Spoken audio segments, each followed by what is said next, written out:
Bharatiya Janata party के महिला मोर्चा जिले पुलवामा की जानिब से आज टाउन हॉल टाल कश्मीर में एक प्रोग्राम मुनक़िद हुआ, जिसमें बीजेपी जिले सदर पुलवामा लतीफ अहमद भट्ट, जनरल सेक्रेटरी पुलवामा मोहम्मद शफी वानी, डीडीसी मेंबर अवतार सिंह त्राली और महिला मोर्चा की जिले सदर देविंदर कौर और वर्करों की एक बड़ी अच्छी तादाद मौजूद थी।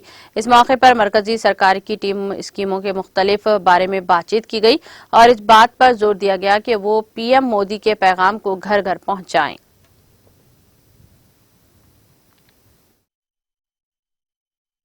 हमारी प्रोग्राम एक्चुअली 9 साल बेमिसाल रहा प्रोग्राम। हम पूरे डिस्ट्रिक्ट पुलवामा में घर घर ये हमने ये प्रोग्राम चलाई। आज हमारी जो देवेंद्र कौर जी है, महिला की डिस्ट्रिक्ट प्रेसिडेंट है, आज हमने खासकर इसकी टीम ना आज यहाँ कोई कन्वेंशन था ना कोई जलसा था, इसकी टीम की मीटिंग बुलाई और इनको यही हिदायत दिया, अगर कुछ कमी पेशियाँ हैं अभी 15 तक हमें टाइम है, आप लोग घर घर जाइए, अपनी टीम निकालिए, ये मोदी जी का मिशन जो है ये आगे चलाइए।